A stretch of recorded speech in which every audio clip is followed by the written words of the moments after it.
ബരാക്ക international മിനിസ്ട്രീസിൻ്റെ word of truth പ്രോഗ്രാമിലേക്ക് നിങ്ങളെല്ലാവരെയും സ്വാഗതം ചെയ്യുന്നു. കർത്താവായ യേശു ക്രിസ്തുവിൻ്റെ നാമത്തിലുള്ള സ്നേഹവന്ദനത്തെ അറിയിക്കുന്നു. നമ്മളിപ്പോൾ യേശു ക്രിസ്തുവിനെക്കുറിച്ചാണ് പഠിക്കുന്നത്. യേശു ക്രിസ്തുവിനെക്കുറിച്ച് വേദപുസ്തകം എന്ത് പറയുന്നു, എന്താണ് യേശു ക്രിസ്തുവിനെക്കുറിച്ചുള്ള ദൈവശാസ്ത്ര സത്യങ്ങൾ, ഈ വിഷയമാണ് നമ്മൾ സംസാരിച്ചുകൊണ്ടിരിക്കുന്നത്. ഇങ്ങനെ ഒരു ഇതൊരു വളരെ വിശദമായ ഒരു പഠനമല്ല, എങ്കിലും ഇങ്ങനെ അടിസ്ഥാന വിഷയങ്ങൾ വീണ്ടും പറഞ്ഞു പോകാനുള്ളൊരു പ്രധാനപ്പെട്ട കാരണം ഇന്ന് സഭകളിൽ പലയിടത്തും വേദപുസ്തകത്തിൻ്റെ അടിസ്ഥാനങ്ങൾ പഠിപ്പിക്കപ്പെടുന്നില്ല എന്നുള്ളതുകൊണ്ടാണ്. അതായത് എന്താണ് ക്രിസ്തീയ വിശ്വാസമെന്നും ഫണ്ടമെൻ്റൽ ഡോക്ട്രിൻസ്, ഇവാഞ്ചലിക്കൽ ഡോക്ട്രിൻസ്, അതെങ്കിൽ ആ ഒരു ഡോക്ട്രിൻസ് എന്താണെന്നുള്ള കാര്യം, ഫണ്ടമെൻ്റൽ ഡോക്ട്രിൻസ് എന്താണെന്നുള്ള കാര്യം എല്ലാ വിശ്വാസികളും അറിഞ്ഞിരിക്കണം. ഇവാഞ്ചലിക്കൽ എന്നുള്ളത് ഞാൻ ഉദ്ദേശിച്ച് ഇവാഞ്ചലിക്കൽ ചർച്ചല്ല, ഇവാഞ്ചലിക്കൽസ് എന്ന് പറയുന്നവരെ വേദപുസ്തകം മാത്രം ട്രൂത്ത് നമുക്ക് തരുന്നു എന്ന് വിശ്വസിക്കുന്നവരാണ്. അത് വെളിയിലുള്ള ട്രഡീഷൻസിൽ നിന്നല്ല, വേദപുസ്തകത്തിൽ നിന്ന് മാത്രമേ നമ്മൾ ട്രൂത്ത് അന്വേഷിക്കാവൂ എന്ന് വിശ്വസിക്കുന്നവരെയാണ് നമ്മൾ ഇവാഞ്ചലിക്കൽസ് എന്ന് പറയുന്നത്. അവർ കൃപയാൽ വിശ്വാസത്താൽ ജനങ്ങൾ രക്ഷിക്കപ്പെടുന്നു എന്ന് വിശ്വസിക്കുന്നവരാണ്. അപ്പോൾ അങ്ങനെ വിശ്വസിക്കുന്ന പേഴ്സണൽ രക്ഷയിൽ വിശ്വസിക്കുകയും വേദപുസ്തകത്തിൻ്റെ ആധികാരികതയിൽ പൂർണ്ണമായും വിശ്വസിക്കുകയും ചെയ്യുന്ന ആളുകളാണ് പൊതുവെ ഇവാഞ്ചലിക്കൽസ് എന്ന് അറിയപ്പെടുന്നത്. ഇതിന് പല നിർവചനങ്ങളുണ്ടാകാം, പക്ഷേ ഇങ്ങനെയാണ് അവരെ പെട്ടെന്ന് നമ്മൾ ഐഡൻറ്റിഫൈ ചെയ്യുന്നത്. അങ്ങനെയുള്ളവർ, അതായത് ഏത് സഭയിലുള്ളവരായാലും വേദപുസ്തകം മാത്രം സത്യമെന്ന് വിശ്വസിക്കുകയും, അതായത് ട്രഡീഷൻസിന് വില കൊടുക്കാതിരിക്കുകയും, വില എന്ന് പറഞ്ഞു കഴിഞ്ഞാൽ ട്രൂത്തിൻ്റെ വാല്യൂ ആയിട്ട് പരിഗണിക്കാതിരിക്കുകയും, വചനത്തെ മാത്രം അടിസ്ഥാനമായി എടുക്കുകയും, അതേസമയത്ത് കൃപയാൽ വിശ്വാസത്താൽ ദൈവം നൽകുന്ന രക്ഷയിൽ വിശ്വസിക്കുകയും ചെയ്യുന്ന ആളുകളെയാണ് നമ്മൾ ഇവാഞ്ചലിക്കൽസ് എന്ന് പൊതുവെ പറയുന്നത്. അപ്പോൾ യേശുക്രിസ്തുവിനെക്കുറിച്ചുള്ള പഠിപ്പിക്കൽ, അതായത് വേദപുസ്തകം എന്ത് പഠിപ്പിക്കുന്നു, മനുഷ്യൻ്റെ ഫിലോസഫീസ് ഒത്തിരി നമുക്ക് അവിടെ നിന്ന് ഇവിടെ നിന്നല്ല, ഈ ദുരുപദേശങ്ങളിലെല്ലാം നമുക്ക് മനുഷ്യൻ്റെ ഫിലോസഫീസ് വളരെയധികം കാണാം. പലപ്പോഴും ദൈവത്തോട് ചോദ്യങ്ങൾ ചോദിച്ചുകൊണ്ടാണ് മനുഷ്യൻ ദുരുപദേശം തുടങ്ങുന്നത്. ദൈവത്തോട് ചോദിക്കാതെ എന്താ ഇങ്ങനെ ചെയ്ത ദൈവത്തിന് നീതിയാണോ, അതങ്ങനെ വരാൻ സാധ്യതയില്ലല്ലോ. അപ്പം മനുഷ്യൻ്റെ ലോജിക്കൽ എക്സാമിനേഷനാണ് പലപ്പോഴും ദുരുപദേശങ്ങളിലേക്ക് എത്തിക്കുന്നത്. ദൈവത്തിൻ്റെ വചനം അതുപോലെ തന്നെ പഠിച്ചു കഴിഞ്ഞാൽ ദുരുപദേശം ഉണ്ടാവുകയില്ല. പക്ഷേ എന്തുകൊണ്ടുണ്ടാകുന്നു, പലരും ചോദിക്കാറില്ല, എന്തുകൊണ്ടാണ് ഇത്രയും പലതരത്തിലുള്ള ഉപദേശങ്ങൾ ഉണ്ടാകുന്നത്?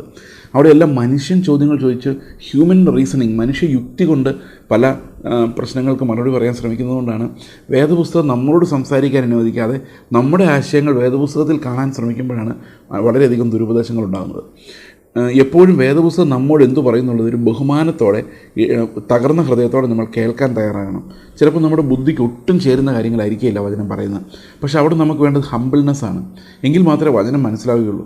ലോകത്തിൽ ആരെക്കുറിച്ചായാലും അങ്ങനെ തന്നെയാണ്, എന്തിനെക്കുറിച്ചായാലും അങ്ങനെ തന്നെയാണ്. ഹംബിൾനെസ് ഇല്ലാതെ നമുക്കൊന്നും മനസ്സിലാക്കാൻ സാധിക്കില്ല. നമ്മൾ ഓൾറെഡി അറിയാമെന്ന് വിചാരിച്ചുകൊണ്ട് നമ്മുടെ ഉള്ളിലുള്ള ഫിലോസഫീസ് എല്ലാം ചേർത്ത് നമ്മൾ ചോദ്യങ്ങൾ ചോദിച്ചുകൊണ്ടിരുന്നു കഴിഞ്ഞാൽ ഒരിക്കലും വേദപുസ്തകം ഇങ്ങോട്ട് പറയുന്നത് എന്താണെന്ന് നമുക്ക് ശ്രദ്ധിക്കാൻ സാധിക്കില്ല. അതുകൊണ്ട് we need A silent listening culture, listening silently, ആ ഒരു കൾച്ചർ നമുക്കുണ്ടാകണം. അത് വചനം പറയുമ്പോൾ, വചനത്തോട് ഞാൻ പറയുന്നത് വചനം വായിക്കുമ്പോൾ അവർ mind should be silent and just listen and focus on what the Bible is telling you. ഇപ്പോൾ യേശു ക്രിസ്തുവിനെക്കുറിച്ച് നമ്മൾ കഴിഞ്ഞ ദിവസം പറഞ്ഞു നിർത്തിയത് യേശു ക്രിസ്തുവിൻ്റെ full humanity and full divinity ഇതിനെക്കുറിച്ചാണ്. അതിൻ്റെ കൂടെ നമ്മൾ ചർച്ച ചെയ്യേണ്ട ഒരു കാര്യമാണ് ദ സിൻലെസ്നെസ് ഓഫ് ക്രൈസ്റ്റ്. ക്രിസ്തു പാപമില്ലാത്ത ക്രിസ്തു, ഒരു പാപവും ചെയ്യാത്ത കർത്താവ്, പാപം ചെയ്തില്ല എന്ന് മാത്രമല്ല പാപം കൺസിഡർ ചെയ്യാത്ത കർത്താവ്. ദാറ്റ് മീൻസ് ഒരു കാരണവശാലും ദൈവം പാപം ചെയ്താലോ എന്ന് ആലോചിക്കുകയില്ല. അപ്പോൾ യേശുക്രിസ്തുവിൻ്റെ പൂർണ്ണ മനുഷ്യത്വവും പൂർണ്ണ ദൈവത്വവും നമ്മൾ പറയുമ്പോൾ രണ്ട് കാര്യങ്ങൾ നമ്മൾ ഊന്നി പറയേണ്ടതായിട്ടുണ്ട്. ഒന്ന്, യേശുക്രിസ്തു പാപം ചെയ്തിട്ടില്ല, അതിനകത്ത് ആർക്കും ഒരു സംശയവുമില്ല. എന്നാൽ രണ്ടാമത്തെ ഒരു കാര്യം, യേശുക്രിസ്തു പാപം ചെയ്യുന്ന കാര്യം കൺസിഡർ ചെയ്തിരുന്നു, അതായത് പ്രലോഭിപ്പിക്കപ്പെട്ടിരുന്നു. എന്നിട്ട് പാപം ചെയ്യാനുള്ള പ്രലോഭനം ഹൃദയത്തിൽ വന്നിട്ട് വേണോ വേണ്ടയോ എന്ന് ആലോചിച്ച ശേഷം വേണ്ട എന്ന് തീരുമാനിച്ച് യുദ്ധം ചെയ്ത് ജയിക്കുകയായിരുന്നോ, അതോ കർത്താവിൻ്റെ ഹൃദയത്തിൽ എപ്പോഴെങ്കിലും പാപം ചെയ്തു പോയാലോ എന്നുള്ള ഭയം വന്നിരുന്നോ? എവിടെയെങ്കിലും അങ്ങനെ ഒരു കൺസിഡറേഷൻ ഉണ്ടായിരുന്നോ? വേറൊരു ഭാഷയിൽ പറഞ്ഞാൽ യേശുക്രിസ്തുവിൻ്റെ ഉള്ളിൽ പാപമുണ്ടായിരുന്നോ? ഇനി അത് കുറച്ചും കൂടെ വേദശാസ്ത്രപരമായിട്ട് ചോദിച്ചു കഴിഞ്ഞാൽ, ക്രിസ്തുവിന് പാപം ചെയ്യുവാൻ സാധിക്കുമായിരുന്നു? Was it possible for Christ to consider sin as an option? ഇത് വലിയ വേദശാസ്ത്ര വിവാദങ്ങൾക്ക് വഴിതെളിച്ചിട്ടുണ്ട്. ഒത്തിരി ആൾക്കാരും യേശുക്രിസ്തു ഒത്തിരി കഷ്ടപ്പെട്ട് പ്രലോഭനത്തെ ജയിച്ച് പാപം ചെയ്യാതെ പിടിച്ചു നിന്നു എന്ന് പറയുന്നുണ്ട്. അത് ശരിയാണ്. പക്ഷെ അതേ സമയത്ത് തന്നെ അവരിങ്ങനെയും പറയുന്നുണ്ട്, അതായത് വീണു പോകാമായിരുന്നു, പക്ഷേ there was a logical possibility that Jesus could have sinned. അപ്പോൾ ഇങ്ങനെ പഠിപ്പിക്കുമ്പോൾ കുറേ പ്രോബ്ലംസ് അതിനകത്തുണ്ട്. ഒന്നാമത് യേശുക്രിസ്തുവിൻ്റെ ദൈവത്വം ഒരു കാരണവശാലും കോംപ്രമൈസ് ചെയ്യപ്പെടുന്ന ഒന്നല്ല എന്നുള്ളതാണ് എൻ്റെ ഏറ്റവും വലിയ പ്രശ്നം. യേശുക്രിസ്തുവിൻ്റെ ദൈവത്വം ഒരിക്കലും അഴിച്ചു മാറ്റാൻ പറ്റുന്നതല്ല, മാറ്റി വയ്ക്കാൻ പറ്റുന്നതല്ല. ദൈവം എപ്പോഴും എസെൻഷ്യലി ദൈവമാണ്. അവൻ ഇന്നലെ ഇന്നും എന്നും ദൈവം തന്നെയാണ്. അപ്പോൾ എന്നും ദൈവമാണ് എന്ന് കർത്താവ് നമുക്ക്, അവൻ എന്നും ഇന്നലെയും എന്നും അനന്യനാണെങ്കിൽ യേശുക്രിസ്തുവിൻ്റെ ദൈവത്വം കുറച്ച് നേരത്തേക്ക് മാറ്റി വയ്ക്കാൻ പറ്റില്ല. പല ആളുകളും പറയുന്നത്, പ്രത്യേകിച്ച് ഒരു പണ്ടുകാലത്ത് ഒരു നോസ്റ്റിക് ഹെറസി ആയിരുന്നു, യേശുക്രിസ്തു ക്രൂശിലായിരുന്നു ആയപ്പോഴേക്കും ഈ ദൈവത്വം അങ്ങ് പോയി, അതായത് ക്രൈസ്റ്റ് പോയി, ഇനി യേശു മാത്രമേ ഉണ്ടായിരുന്നുള്ളൂ ക്രൂശിൽ എന്ന് പറയുന്നുണ്ട്. അപ്പോൾ അവിടുത്തെ ഒരു പ്രോബ്ലം എന്ന് പറഞ്ഞു കഴിഞ്ഞാൽ യേശുക്രിസ്തു മരിക്കുമ്പോൾ ദൈവമല്ലായിരുന്നു എന്ന് വിശ്വസിക്കുന്ന ആളുകളുണ്ട്. യേശുക്രിസ്തു മരിക്കുന്ന മോമെൻറ്റിൽ ദൈവമല്ലായിരുന്നു എന്ന് പറയുന്ന ആളുകളുണ്ട്. പ്രിയ സഹോദരങ്ങളെ, ദൈവം എപ്പോഴും ദൈവമേ ആയിരിക്കുള്ളൂ. അതല്ല, യേശുക്രിസ്തു മരിക്കുന്ന സമയത്ത് ദൈവമല്ലായിരുന്നുവെങ്കിൽ നമ്മളെ രക്ഷിച്ചത് ദൈവമല്ല എന്ന് പറയേണ്ടി വരും. യേശുക്രിസ്തു ദൈവമല്ലായിരുന്നുവെങ്കിൽ ആ നിത്യമഹാപുരോഹിതൻ ആ യാഗം കഴിച്ചില്ല എന്ന് പറയേണ്ടി വരും. അതിൻ്റെ കാരണം എന്താണെന്ന് വെച്ച് കഴിഞ്ഞാൽ ദൈവത്തിന് മാത്രമേ നമ്മളെ രക്ഷിക്കാൻ സാധിക്കുമായിരുന്നുള്ളൂ. God is our saviour. അപ്പോൾ യേശുക്രിസ്തു മരണസമയത്ത് ദൈവമല്ലെങ്കിൽ God is not saving me, ഒരു മനുഷ്യനാണ് എന്നെ രക്ഷിക്കുന്നത്. That is not possible. അതൊരിക്കലും സാധ്യമായ കാര്യമല്ല. അതുകൊണ്ട് തന്നെ യേശുക്രിസ്തുവിൻ്റെ ദൈവത്വം എല്ലാ മോമെൻറ്റിലും നമ്മൾ കൺഫസ് ചെയ്തേ പറ്റുള്ളൂ. ഒരു നിമിഷം പോലും യേശുക്രിസ്തു ദൈവമല്ലാതിരുന്നിട്ടില്ല. അപ്പോൾ ദൈവം എന്ന വാക്ക് യേശുക്രിസ്തുവിന് എല്ലാ സമയത്തും സ്യൂട്ടാണ്. അപ്പോൾ അങ്ങനെയുള്ള ദുരുപദേശം വന്നു കഴിയുമ്പം നമ്മൾ ഒന്ന് രണ്ട് ചോദ്യങ്ങൾ അവരോട് ചോദിച്ചു കഴിഞ്ഞാൽ പിന്നെ അവന് ഉത്തരവില്ല. നമ്മൾ പല സമയത്തും പണ്ടൊക്കെ ക്രിസ്ത്യാനികളുടെ ആൾക്കാർ എപ്പോഴും ചോദ്യങ്ങൾ ചോദിക്കും, മറ്റു മതക്കാരോട് അങ്ങനെ ചോദിക്കാറില്ല. പണ്ടൊക്കെ ഇസ്ലാം ക്രിസ്ത്യൻ ഡിബേറ്റുകൾ ശ്രദ്ധിച്ചാൽ അറിയാം, പണ്ടത്തെ ഡിബേറ്റുകൾ. അവിടെ ബൈബിളിനെ അവരങ്ങ് അപഗ്രഥിക്കും, അവരുടെ പുസ്തകങ്ങളെ ആരും അപഗ്രഥിക്കില്ല. നമ്മൾ ഉത്തരം പറഞ്ഞു മടുക്കും. ഒരു ഉത്തരം പറഞ്ഞു കഴിയുമ്പോൾ അവർ വേറെ ചോദ്യമായിട്ട് വരും. ഇപ്പോൾ തിരിച്ച് അങ്ങോട്ട് ചോദ്യങ്ങൾ ചോദിക്കാൻ തുടങ്ങി കഴിഞ്ഞപ്പോൾ അത് വലിയ പ്രശ്നമായി എന്ന് പറഞ്ഞു കഴിഞ്ഞാൽ ഉത്തരമില്ലാതായി. ഇത് ശരിക്കും നമ്മൾ ഇങ്ങോട്ട് ചോദ്യങ്ങൾ ചോദിക്കുക എന്നുള്ള ആ ഒരു കാര്യത്തിലാണ് പലപ്പോഴും ഇത് ഹെറസീസ് ഉണ്ടാകുന്നത്. ബൈബിൾ എന്ത് പറയുന്നു എന്ന് ശ്രദ്ധിക്കാനുള്ള മൈൻഡ് നമുക്കുണ്ടെങ്കിൽ ഇവിടെ ഒന്നും ഒരു സംശയവുമില്ല. കാരണം യേശുക്രിസ്തു ദൈവമാണെങ്കിൽ ദൈവത്തിനൊരിക്കലും പാപം കൺസിഡർ ചെയ്യാൻ പോലും പറ്റില്ല.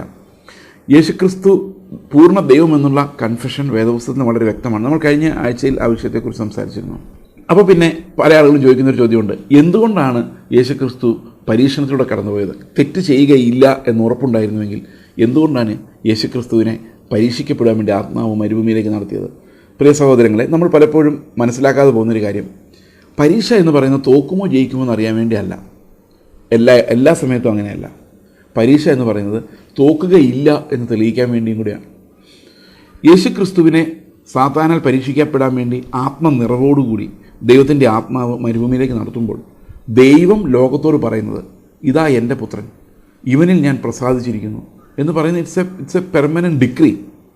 അപ്പോൾ ഞാൻ പ്രസാദിച്ചിരിക്കുന്ന എൻ്റെ മകനെ നോക്കുവിൻ, അവൻ വീണു പോവുകയില്ല, നിങ്ങൾ വേണേൽ പരീക്ഷിച്ച് നോക്കിക്കോളൂ. ഇത് സാത്താൻ്റെ അടുത്തേക്ക് വിടുന്നു. അതിനർത്ഥം പോകുമോ ഇല്ലയോ എന്ന് നോക്കാം എന്നല്ല, പോവുകയില്ല എന്ന് തെളിയിക്കാം എന്നുള്ളതാണ്. ആദിമ മനുഷ്യൻ ആദം മണ്ണിൽ നിന്നുള്ളവനും ക്രിസ്തു ഉയരത്തിൽ നിന്നുള്ളവനുമായതുകൊണ്ട് ഈ ഉയരത്തിൽ നിന്നുള്ളവനെ പാപം പിടിക്കുക എന്ന് പറയുന്നത് അസാധ്യമാണ്. അപ്പോൾ എന്തുകൊണ്ടാണ് കർത്താവ് ഈ ഒരു പരീക്ഷണത്തിലൂടെ കടന്നു പോയതെന്ന് പലപ്പോഴും നമ്മൾ ആലോചിക്കുമായിരിക്കും. ഈ പ്രലോഭനം ഒരു നാടകമായിരുന്നു? ഒരിക്കലുമല്ല. യേശുക്രിസ്തുവിൻ്റെ പ്രലോഭനങ്ങൾ, അതായത് ആ പരീക്ഷണങ്ങൾ എന്നുള്ള വാക്കായിരിക്കും കുറച്ചുകൂടെ നല്ലത്. നമ്മൾ ശ്രദ്ധിച്ചു കഴിഞ്ഞാൽ അവിടെ മനസ്സിലാവുന്നൊരു കാര്യം, യേശുക്രിസ്തു ഈ പരീക്ഷണങ്ങളെ അതിജീവിക്കുന്നത് ദൈവികമായ ശക്തി ഉപയോഗിച്ചിട്ടല്ല, മനുഷ്യനെ എൻ്റെ സ്ഥാനത്ത് നിന്നുകൊണ്ടാണ്. അതായത് എന്നെപ്പോലെ ഒരു മനുഷ്യനായി, ഒരു സാധാരണ മനുഷ്യൻ എങ്ങനെയാണ് അനുസരിക്കേണ്ടത്, അതേ രീതിയിൽ അതേ റിസോഴ്സസ് വെച്ച് മാത്രമാണ് അനുസരിച്ചത് എന്ന് പറഞ്ഞു കഴിഞ്ഞാൽ ഒരു മനുഷ്യന് അനുസരണം എന്ന സ്റ്റാൻഡേർഡ് ഉണ്ടാക്കുകയായിരുന്നു യേശു കർത്താവ്. ആദം വീണുപോയെടുത്ത് രണ്ടാം ആദമായ, ഒടുക്കത്തെ ആദമായ ക്രിസ്തു വീണു പോവുകയില്ലാത്ത ക്രിസ്തു. പ്രിയ സഹോദരങ്ങളെ, അതിങ്ങനെയും കൂടെ നമുക്ക് ചിന്തിക്കാം. ദൈവം പുത്രനെ അയക്കുമ്പോൾ he showed us a full proof method, അതായത് ഒരിക്കലും തോറ്റു പോകാൻ സാധ്യതയില്ലാത്ത ഒരു പ്ലാനായിരുന്നു നമ്മുടെ സാൽവേഷൻ എന്ന് പറയുന്നത്. അതുകൊണ്ട് തന്നെ പുത്രൻ വീണു പോകുമായിരുന്നു എന്ന് അസ്യൂം ചെയ്യുന്നത് പോലും പാപമാണ്. കാരണം കർത്താവ് അവനെ ഈ ലോകത്തിലേക്ക് വിടുമ്പോൾ പാപത്തിൽ വീഴുകയില്ല എന്ന് ഉറപ്പ് ഉള്ളത് ഒറ്റ കാരണം കൊണ്ടാണ്, ദൈവം തന്നെയാണ് വന്നതെന്നുള്ളതുകൊണ്ടാണ്. വേറെ ആരായിരുന്നാലും അവിടെ വീണു പോയേനെ. അത്ര ഭയങ്കരമായ പ്രലോഭനങ്ങളിലൂടെയാണ് അവിടെ കടന്നു പോകുന്നത്. പക്ഷേ വേറെ ആരായാലും അവിടെ വീണു പോയേനെ. എന്നാൽ യേശു കർത്താവ് എന്ത് ചെയ്തു?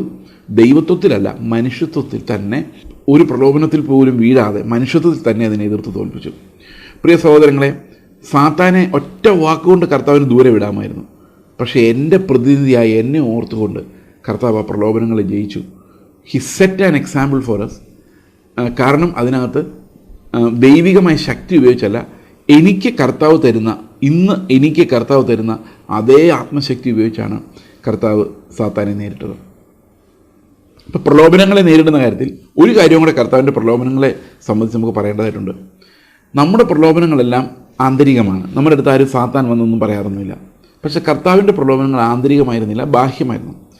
അതുകൊണ്ടാണ് ഓരോ പ്രാവശ്യം സാത്താൻ അടുത്ത് വരേണ്ടി വരുന്നത്. ആദമിനെ സംബന്ധിച്ച് ആദ്യം ഒരു പ്രാവശ്യം സാത്താൻ അടുത്ത് വരണമായിരുന്നു. കാരണം അവൻ്റെ ഉള്ളിൽ പാപം ഉണ്ടായിരുന്നില്ല. അതുകൊണ്ട് സാത്താൻ വെളിയിൽ നിന്ന് വരണമായിരുന്നു. എന്നാൽ നമുക്കിന്ന് സാത്താൻ വെളിയിൽ നിന്ന് പ്രലോഭിപ്പിക്കേണ്ട ഒരു കാര്യമില്ല. കാരണം നമുക്ക് ആ കറപ്റ്റ് നേച്ചർ നമ്മുടെ ഉള്ളിൽ തന്നെ ഉള്ളതുകൊണ്ട് ഈ തോട്ട് പ്രോസസ്സുകളെല്ലാം നമ്മുടെ ഉള്ളിൽ തന്നെ വന്നോളും. അപ്പോൾ ശരിക്കും യേശുക്രിസ്തുവിൻ്റെ പരീക്ഷണങ്ങൾ തെളിയിക്കുന്നത് അവനിൽ പാപമില്ലായിരുന്നു എന്നുള്ളതാണ്. He was perfectly sinless and he would not have sinned at any temptation.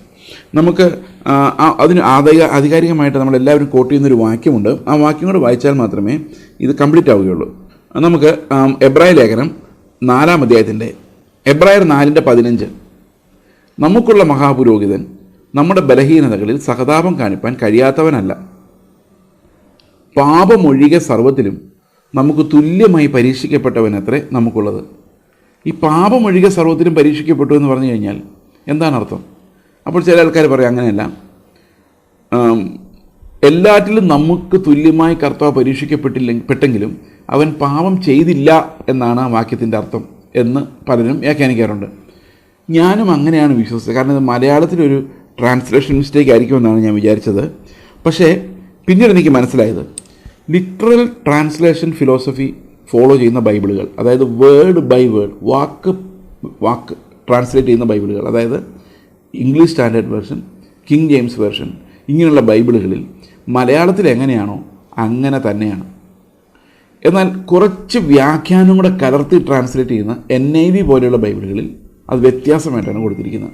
അതിങ്ങനെയാണ് 15-ാം വാക്യം, നമുക്കുള്ള മഹാപുരോഹിതൻ നമ്മുടെ ബലഹീനതകളിൽ സഹതാപം കാണിപ്പാൻ കഴിയാത്തവനല്ല, പാപം ഒഴികെ സർവ്വത്തിലും നമുക്ക് തുല്യമായി പരീക്ഷിക്കപ്പെട്ടവനത്രേ നമുക്കുള്ളത്. ഇതിൻ്റെ ഇംഗ്ലീഷിൽ ഇങ്ങനെയാണ്, for we have not an high priest which cannot be touched with the feelings of our infirmities. ഇത് കിങ് ജെയിംസ് ആണ്. but was in all points tempted like as we are, yet without sin. Yet he did not sin എന്നല്ല, പാപം ചെയ്തില്ലെന്നല്ല. he was tempted yet without sin. മലയാളത്തിലെ പോലെ തന്നെയാണ്. English standard വേർഷനും അങ്ങനെ തന്നെയാണ് പറയുന്നത്. എല്ലാറ്റിലും പരീക്ഷിക്കപ്പെട്ടു yet without sin, പാപം കൂടാതെ, പാപം ഒഴികെ. മലയാളം അതുപോലെ ലിറ്ററലായിട്ടാണ് ആ ട്രാൻസ്ലേഷൻ കൈകാര്യം ചെയ്തിരിക്കുന്നത്. അതുകൊണ്ട് യേശുക്രിസ്തുവിൻ്റെ പ്രലോഭനങ്ങളിലൊന്നും പരീക്ഷണങ്ങളിലൊന്നും യേശുക്രിസ്തുവിൻ്റെ ഹൃദയത്തിലോ ചിന്തകളിലോ കൺസിഡറേഷനിലോ തോട്ട് പ്രോസസ്സിലോ ഒരിടത്ത് പോലും പാപം ചെയ്യുക എന്നൊരു പോസിബിലിറ്റി ഉണ്ടായിരുന്നില്ല. പക്ഷെ മരണത്തെ നേരിടുകയായിരുന്നു ഓരോ സമയത്തും. ഈ കല്ലിനെ അപ്പമാക്കി തിന്നില്ലെങ്കിൽ നീ മരിക്കും. അപ്പോൾ ആ മരണത്തെയാണ് നേരിടുന്നത്. ആ മരണത്തെ അതിജീവിക്കാൻ വേണ്ടി കർത്താവ് വാക്യങ്ങൾ ഉപയോഗിക്കുകയാണ്. ശരിക്കും പറഞ്ഞു എല്ലാ പ്രലോഭനവും ആ ക്രൂശിൽ നിന്ന് കർത്താവിനെ അകറ്റിവിടുന്നതിനുള്ള പ്രലോഭനങ്ങളായിരുന്നു. ക്രൂശിൽ നിന്ന് അകറ്റിവിടുന്നതിനുള്ള പ്രലോഭനങ്ങൾ അത് കർത്താവ് ആ കൺസിഡറേഷനിൽ എടുക്കാതെ, അതായത് പോസിറ്റീവ്ലി കൺസിഡർ ചെയ്യാതെ തന്നെ തള്ളിക്കളയുകയാണ് ചെയ്യുന്നത്. A positive consideration of something evil, A positive consideration of disobeying God. ദൈവത്തെ അനുസരിക്കാതിരിക്കാം, പിതാവെ അനുസരിക്കാതിരുന്നേക്കാമെന്ന് പോസിറ്റീവായിട്ട് കരുതുന്നത് തന്നെ പാപമാണ്. അതായത് നമ്മുടെ ജീവിതത്തിൽ ദൈവത്തെ അനുസരിക്കുന്നില്ല ഞാൻ ഈ കാര്യത്തിൽ എന്ന് കരുതുന്നത് തന്നെ പാപമാണ്. അപ്പോൾ ചെയ്യുന്നത് മാത്രമല്ല പാപം, കരുതുന്നതും ചിന്തകളും എല്ലാം പാപമാണ്. അപ്പോൾ യേശുക്രിസ്തുവിൻ്റെ ഉള്ളിൽ ഇങ്ങനെ ചെയ്തേക്കാം എന്ന് തോന്നിയിട്ടുണ്ടോ? പണ്ടൊക്കെ ആൾക്കാർ പറഞ്ഞ് എനിക്ക് ഇന്ന് ഓർക്കുമ്പോൾ ഭയങ്കര വേദന തോന്നാറുണ്ട്. യേശുക്രിസ്തുവിനെക്കുറിച്ച് പറയുന്നത്, യേശു കർത്താവ് ആ മരുഭൂമിയിൽ ഇരുന്നപ്പം അവിടുത്തെ കല്ലുകളൊക്കെ കണ്ടപ്പം അപ്പമായിട്ട് തോന്നി, അപ്പമാക്കി കഴിച്ചാലോ എന്ന് കർത്താവിൻ്റെ ഹൃദയത്തിൽ തോന്നിയതാണ്, സാത്താൻ അടുത്ത് വന്നതൊന്നുമല്ല എന്നൊക്കെ ഈ ലിബറൽസിന് അങ്ങനത്തെ കുഴപ്പമുണ്ട്. അവർക്ക് എന്താണോ ബൈബിൾ എഴുതിയിരിക്കുന്നത് അവർക്ക് കാണാൻ പറ്റത്തില്ല. ഓക്കെ, അപ്പോൾ അങ്ങനെയൊക്കെ പറഞ്ഞ് പലരും വ്യാഖ്യാനിക്കുന്ന ഞാൻ കേട്ടിട്ടുണ്ട്. പ്രിയ സഹോദരങ്ങളെ, നമുക്ക് ഈ ഒരു കാര്യത്തെക്കുറിച്ച് നമുക്കിങ്ങനെ ഫേമായിട്ടുള്ള ചില കാര്യങ്ങൾ നമ്മൾ പറയേണ്ടതായിട്ടുണ്ട്. ഒന്ന്, യേശു ക്രിസ്തു പൂർണ്ണ ദൈവവും പൂർണ്ണ മനുഷ്യനുമായതുകൊണ്ട്, ദൈവത്തിനൊരിക്കലും പാപം കൺസിഡർ ചെയ്യാൻ പോലും പറ്റാത്തതുകൊണ്ട് യേശു ക്രിസ്തു ഒരിക്കലും പാപം ചെയ്യുമായിരുന്നില്ല. കാരണം യേശു ക്രിസ്തുവിൻ്റെ ദൈവത്വം ഒരിക്കലും ഇല്ലാതെ ആകുന്നില്ല. ഇപ്പോൾ ആളുകൾ ചോദിക്കുന്നൊരു ചോദ്യം, യേശു ക്രിസ്തുവിൻ്റെ പ്രലോഭനങ്ങൾ ഒരിക്കലും കർത്താവ് വീണു പോവുകയില്ലായിരുന്നുവെങ്കിൽ പിന്നെ ഈ പ്രലോഭനങ്ങൾ റിയലായിരുന്നോ എന്നുള്ളൊരു ചോദ്യം പല ആൾക്കാരും ചോദിക്കാറുണ്ട്. റിയലായിട്ട് കർത്താവ് ആ പ്രലോഭനത്തെ നേരിട്ടോ എന്ന് പലരും ചോദിക്കാറുണ്ട്. ഒരിക്കലും തെറ്റുപറ്റുകയില്ലെങ്കിൽ പിന്നെ ആ പ്രലോഭനം നേരിടുന്നതിൽ എന്താണ് അർത്ഥം, അതിനെന്തെങ്കിലും പ്രസക്തി ഉണ്ടോ എന്ന് ആളുകൾ ചോദിക്കാറുണ്ട്. പ്രിയ സഹോദരങ്ങളെ, നമ്മൾ മനസ്സിലാക്കേണ്ട ഒരു കാര്യം, ഏതു പ്രലോഭനവും അതിൻ്റെ അന്ത്യം വരെ നേരിടുമ്പോഴാണ് അതിൻ്റെ പൂർണ്ണമായ എഫക്റ്റ് നമുക്ക് മനസ്സിലാകുന്നത്. ഒരു ഉദാഹരണം എടുത്തു കഴിഞ്ഞാൽ, ഒരു വെയ്റ്റ് ലിഫ്റ്റർ ഒരു വെയ്റ്റ് എടുത്ത് പൊക്കുമ്പോൾ അയാൾ എടുത്ത് പൊക്കുന്ന വെയ്റ്റിൽ ഏറ്റവും കഠിനമായ വെയ്റ്റ് എടുത്ത് കഴിയുമ്പോഴാണ് ആ പ്രലോഭനം അല്ലെങ്കിൽ ആ പരീക്ഷണം പൂർത്തിയാകുന്നത്. 250 കിലോ എടുക്കുന്ന ഒരാൾക്ക് 50 കിലോ 20 കിലോ 10 കിലോ എന്ന് പറഞ്ഞ ഒന്നുമല്ല. അപ്പോൾ ശരിക്കും യേശുക്രിസ്തുവിൻ്റെ ഓരോ പരീക്ഷണവും മരണമെന്ന പോയിൻ്റ് വരെയുള്ള പരീക്ഷണങ്ങളായിരുന്നു. ആ പരീക്ഷണം എന്ന് പറയുന്ന കർത്താവിന് കഴിയുമോ? കഴിയും. 250 കിലോ എടുക്കുമോ? എടുക്കും. പക്ഷെ അത് അങ്ങേയറ്റത്തെ, ഒരു മനുഷ്യന് പറ്റുന്ന അങ്ങേയറ്റത്തെ ലിമിറ്റ്സിലാണ് ആ പരീക്ഷണങ്ങളെല്ലാം നടന്നത്. ആ പരീക്ഷണങ്ങളെല്ലാം കർത്താവ് അതിജീവിക്കുന്ന ഒരു മനുഷ്യത്വത്തിൻ്റെ അങ്ങേയറ്റത്താണ്. വിയർപ്പ് രക്തമായി വീഴുന്ന അത്രയും ഇൻറ്റൻസ് ആയിരുന്നു കർത്താവിൻ്റെ പരീക്ഷണങ്ങൾ. അപ്പോൾ 250 കിലോ എടുത്ത് പൊക്കുമോ എന്ന് വെച്ച് കഴിഞ്ഞാൽ പൊക്കും. പക്ഷേ അത് പൊക്കുകയും ചെയ്തു. അത് അങ്ങേയറ്റത്തെ ലിമിറ്റ്, മനുഷ്യൻ്റെ ലിമിറ്റ് സഹിച്ചാണ്. അതായത് അങ്ങേയറ്റം ആ വേദന എന്തുമാത്രം ആ പ്രലോഭനത്തെ ജയിക്കാൻ വേണോ അത് മുഴുവൻ കർത്താവ് എടുത്തു എന്നുള്ളതിനാൽ തന്നെ അത് റിയലിസ്റ്റിക് ആണ് എന്ന് നമ്മൾ പറയേണ്ടി വരും. കാരണം അങ്ങേയറ്റം പരിശോധിക്കപ്പെട്ടിട്ടും അവനിലൊരു തെറ്റും കണ്ടില്ല, ഒരു പാപവും കണ്ടില്ല, ഒരു ചിന്തയിൽ പോലും, കൺസിഡറേഷനിൽ പോലും ഒരു പാപവും ഉണ്ടായിരുന്നില്ല. അപ്പോൾ കർത്താവ് അന്ത്യം വരെയും അതിനെ ഫേസ് ചെയ്തു, ആ പ്രലോഭനത്തെ ഫേസ് ചെയ്തു, അതിനെ ജയിച്ചു. ഈ ജയമാണ് നമുക്ക് ഉള്ള substitutionary obedience, active obedience of Christ എന്ന് പറയും. അതായത് കർത്താവ് നമുക്ക് വേണ്ടി നീതി ഉണ്ടാക്കി, നീതിയെ സ്ഥാപിച്ചു. അവൻ്റെ അനുസരണത്താൽ നമ്മൾ നീതിമാന്മാരായി തീർന്നു. അപ്പോൾ കർത്താവിൻ്റെ അനുസരണത്തിൻ്റെ ഒരു പ്രത്യേകത, ഓരോ സമയത്തും ഓരോ അനുസരണത്തിനും മരണം മുൻപിൽ വെച്ചുകൊണ്ട് തന്നെയാണ് അനുസരിക്കുന്നത്. അവിടെ എല്ലാം കർത്താവിൻ്റെ ഹൃദയം പറയുന്നതാണ്, മനുഷ്യൻ അപ്പം കൊണ്ട് മാത്രമല്ല ദൈവത്തിൻ്റെ വായിൽ നിന്ന് വരുന്ന സകല വചനം കൊണ്ട് ജീവിക്കുന്നു. അപ്പം കഴിച്ചില്ലെങ്കിലും കുഴപ്പമില്ല, കർത്താവിൻ്റെ വചനത്താൽ എനിക്ക് ജീവിക്കാൻ പറ്റുമെന്ന് കർത്താവ് പറഞ്ഞു. അപ്പോൾ ഈ പ്രലോഭനങ്ങളെല്ലാം റിയലാണ്. എന്തുകൊണ്ടാണെന്ന് വെച്ച് കഴിഞ്ഞാൽ യേശുക്രിസ്തു റിയലി അത് ഫേസ് ചെയ്തു. ആ 250 കിലോയെ കർത്താവ് ഉയർത്തി, അത് നമുക്ക് വേണ്ടി സാധിപ്പിച്ചു എന്ന് നമുക്ക് മനസ്സിലാക്കാം. പിന്നൊരു കാര്യമുണ്ട്, യാക്കോബിൻ്റെ ലേഖനം 1:13 പറയുന്നത്, ദൈവത്തെ ആരും പരീക്ഷിക്കുന്നില്ല, ദൈവം ആരും ദോഷങ്ങളാൽ പരീക്ഷിക്കുന്നില്ല എന്ന് ഒരു വാക്യമുണ്ടല്ലോ. അപ്പോൾ യേശുക്രിസ്തുവിനെ എങ്ങനെ പരീക്ഷിച്ചു എന്ന് ചോദിച്ചു കഴിഞ്ഞാൽ അവിടെയാണ് നമ്മൾ നേരത്തെ പറഞ്ഞ ഉത്തരം വാലിഡാകുന്നത്. അതായത് യേശുക്രിസ്തുവിൻ്റെ പരീക്ഷണങ്ങൾ ദൈവത്വത്തിലല്ല ഫേസ് ചെയ്യപ്പെടുന്നത്, അവൻ്റെ മനുഷ്യത്വത്തിലാണ് ഫേസ് ചെയ്യപ്പെടുന്നത്. He was tempted only as a human being. ദൈവത്വത്തിൽ ഈ സാത്താൻ ഒരിക്കലും ദൈവത്തെ പരീക്ഷിക്കാൻ പറ്റുമോ? ഒരിക്കലും പറ്റില്ല. ഓക്കെ, അപ്പോൾ യേശു കർത്താവ് അത് ആ മനുഷ്യത്വത്തിൽ മാത്രം അത് നേരിട്ട് നമ്മൾ മനസ്സിലാക്കണം. ദൈവികമായ എന്തെങ്കിലും ഒരു മീൻസ് കർത്താവോട് ഉപയോഗിച്ചിരുന്നെങ്കിൽ, സാത്താൻ അതിൽ അവിടെ നിന്ന് പറന്നു പോയിരുന്നെങ്കിൽ നമുക്ക് ഒരു എക്സാമ്പിൾ ആകാൻ കർത്താവിന് പറ്റത്തില്ലായിരുന്നു. മനുഷ്യൻ്റെ ഫാക്കൽറ്റീസ് മാത്രം ഉപയോഗിച്ചുകൊണ്ടാണ് കർത്താവ് പ്രലോഭനങ്ങളെ നേരിടുന്നത്. അപ്പോഴും കർത്താവ് പൂർണ്ണ ദൈവം തന്നെയാണ്. ഓക്കെ, ആ പൂർണ്ണ മനുഷ്യനായി എനിക്ക് പകരക്കാരനായിട്ട് കർത്താവ് വരുന്നത് ഈ സ്നാനത്തിന് ശേഷമാണ്. സ്നാനത്തോടു കൂടി യേശു കർത്താവ് നമ്മളിൽ ഒരാളായി മാറുകയും നമുക്ക് പകരം അനുസരണം പൂർത്തിയാക്കുകയും ആ നീതി എനിക്ക് വിശ്വാസത്താൽ എനിക്ക് നൽകുകയും ചെയ്തു. റോമാലേഖനത്തിൽ നമ്മൾ കണ്ടതാണ്. ഇനി രക്ഷയുടെ ദൈവശാസ്ത്രം നമ്മൾ ചിന്തിക്കുമ്പോൾ ഇത് വീണ്ടും അതിനെക്കുറിച്ച് പറയുന്നതായിരിക്കും. അപ്പോൾ യേശുക്രിസ്തു പൂർണ്ണ മനുഷ്യനായിരിക്കേണ്ടത് ഈ പ്രലോഭനങ്ങളെ ജയിക്കേണ്ടതിന് വേണ്ടി ആവശ്യമായിരുന്നു. യേശുക്രിസ്തുവിൻ്റെ മനുഷ്യത്വം നമ്മുടെ രക്ഷയുമായി വളരെ ബന്ധമുള്ളൊരു കാര്യമാണ്. അതുകൊണ്ട് തന്നെ യേശുക്രിസ്തു എന്നേക്കും ഇനിയൊരു മനുഷ്യനായിരിക്കും, ദൈവമായിരിക്കും, മനുഷ്യനായിരിക്കും. കാരണം സ്വർഗ്ഗത്തിൽ ചെല്ലുമ്പോഴും നമുക്കും ദൈവത്തിനും ഇടയിൽ യേശു കർത്താവ് ഉണ്ടായിരിക്കും, പൂർണ്ണ മനുഷ്യനും പൂർണ്ണ ദൈവവുമായിട്ട്. അപ്പോൾ പൂർണ്ണ ദൈവവും പൂർണ്ണ മനുഷ്യനുമായ ക്രിസ്തു എന്നേക്കും അവൻ ഈ മനുഷ്യൻ്റെ ആ ഒരു അവതാരം, മനുഷ്യാവതാരം എടുത്തു. അത് എന്നേക്കുമുള്ളതാണ് എന്ന് നമുക്ക് വേദപുസ്തകത്തിൽ നിന്ന് മനസ്സിലാക്കാം. യേശു കർത്താവ് പുനരുത്ഥാനം ചെയ്ത ശേഷം മനുഷ്യൻ തന്നെയായിരുന്നു. ആഹാരം കഴിക്കുന്നതായിട്ട് നമ്മൾ കാണുന്നുണ്ട്, അല്ലെങ്കിൽ മുറിവുകളുള്ളതായിട്ട് നമ്മൾ കാണുന്നുണ്ട്. ഓക്കെ, അപ്പോസ്തല പ്രവൃത്തികൾ 1:11 പറയുന്നു, അവൻ എങ്ങനെ മുകളിലോട്ട് പോയോ അതുപോലെ തന്നെ തിരിച്ചു വരും. അപ്പോൾ അവിടെയും മനുഷ്യത്വമാണ് നമ്മൾ കാണുന്നത്, മനുഷ്യനായി തന്നെയാണ് വരാൻ പോകുന്നത്. അതുപോലെ അപ്പോസ്തല പ്രവൃത്തികൾ 9:5 യേശു കർത്താവ് പൗലോസിനോട് പറയുന്നു, നീ ഉപദ്രവിക്കുന്ന യേശുവാണ് ഞാൻ എന്ന് പറയുന്നു. ഓക്കെ, അപ്പോഴെല്ലാം ആ മനുഷ്യൻ്റെ മുഖം നമുക്ക് കാണാൻ സാധിക്കും. വെളിപ്പാട് 1:13 യോഹന്നാൻ കാണുമ്പോൾ മനുഷ്യപുത്രനെ പോലെ എന്ന് പറയുന്നുണ്ട്. ഇവിടെ എല്ലാം നമ്മൾ മനുഷ്യത്വത്തെക്കുറിച്ച് വളരെ എംഫസൈസ് ചെയ്ത് പറയുന്നു. വെളിപ്പാട് പുസ്തകം 19:9 പറയുന്നു വലിയൊരു വിവാഹത്തെക്കുറിച്ച്. അവിടെ മനുഷ്യൻ്റെ രൂപത്തിലാണ് കർത്താവ് ഉള്ളത്. അത് മാത്രമല്ല, യേശു ക്രിസ്തു എന്നേക്കുമുള്ളൊരു പുരോഹിതനാണ്, എന്നേക്കുമുള്ളൊരു പ്രവാചകനും എന്നേക്കുമുള്ളൊരു രാജാവുമാണ്. ഓക്കെ, അപ്പോൾ ഒരേ സമയത്ത് തന്നെ ദൈവവും മനുഷ്യനുമല്ലെങ്കിൽ ഈ യേശു ക്രിസ്തുവിൻ്റെ ഓഫീസസ് ഒന്നും ഫുൾഫില്ലാകുവാൻ സാധിക്കില്ല.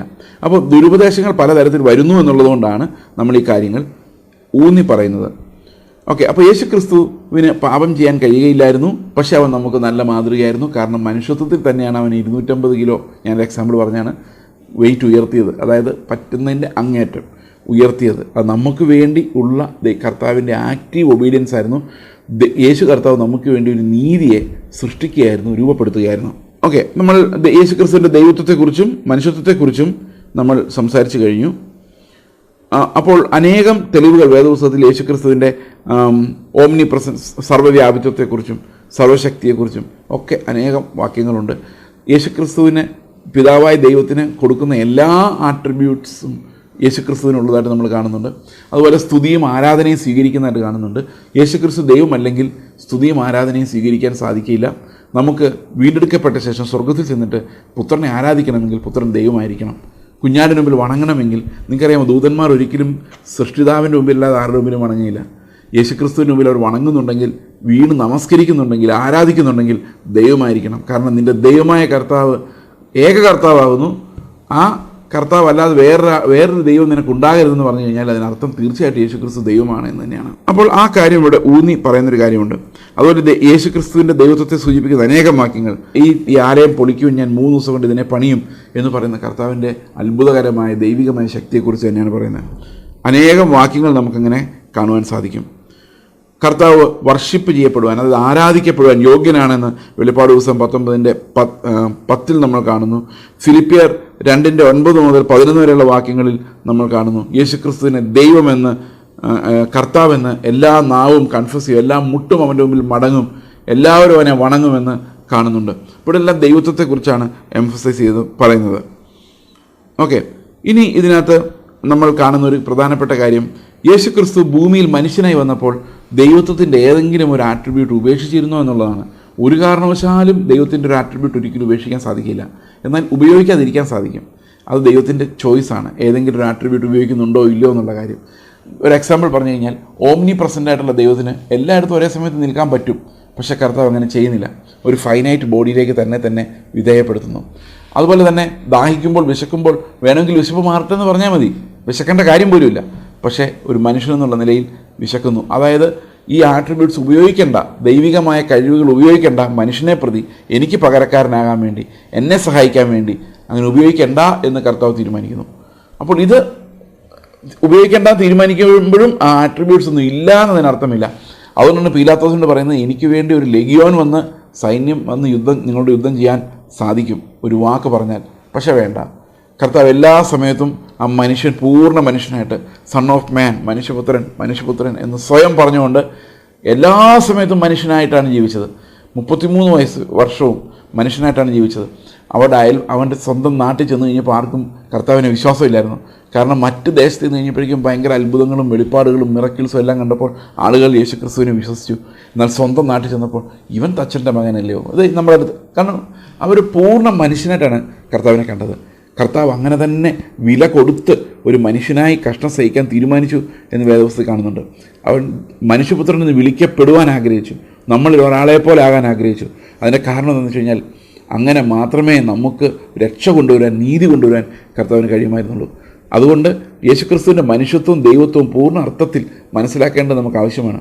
യേശുക്രിസ്തുവിൻ്റെ ദൈവത്വം അവനെ ആരാധിക്കുവാൻ നിർബന്ധിക്കുമ്പോൾ യേശുക്രിസ്തുവിൻ്റെ മനുഷ്യത്വം നമുക്ക് എപ്പോഴും സമാധാനത്തോടെ നോക്കുവാനും കർത്താവിനെ നോക്കി ഓടുവാനും നമുക്ക് ധൈര്യം തരുന്നു എന്നുള്ളതാണ്.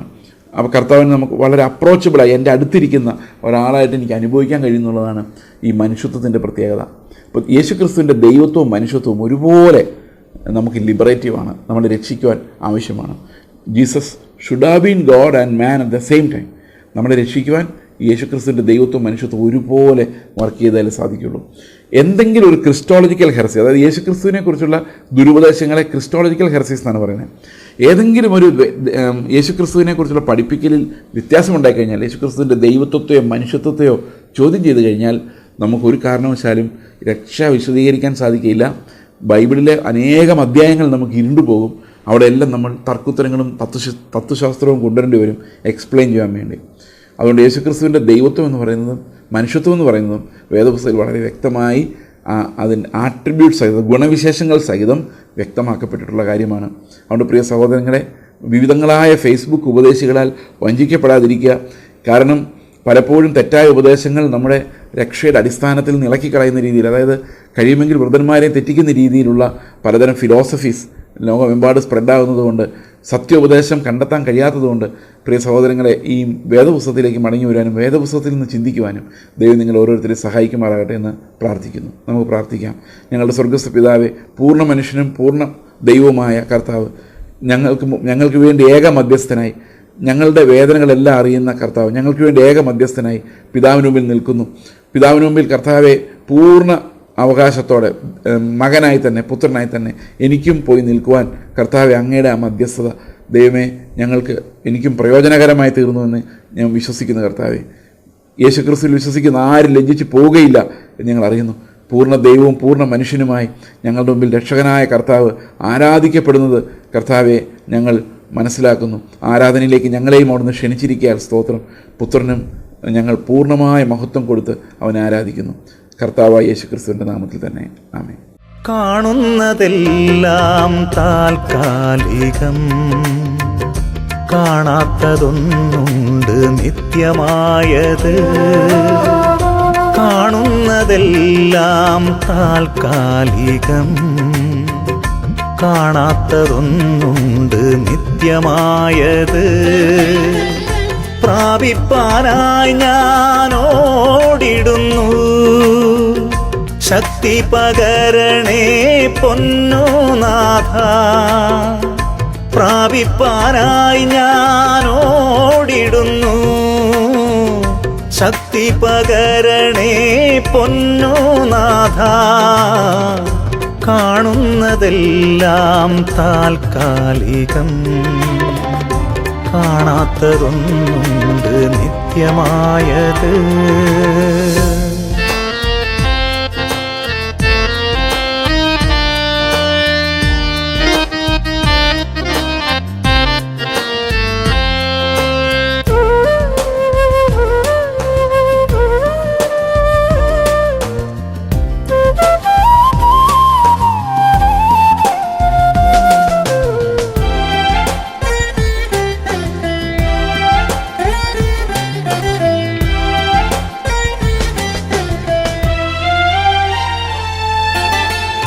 വൈഷമ്യമാകും കുന്നുകളും കൂരിരുൾ മൂടും വേളകളും, വൈഷമ്യമാകും കുന്നുകളും കൂരിരുൾ മൂടും വേളകളും, ഈശാനമൂലൻ പോലാഞ്ഞടിക്കുമ്പോൾ കൺമണി പോലെന്നെ കാത്തിടണേ.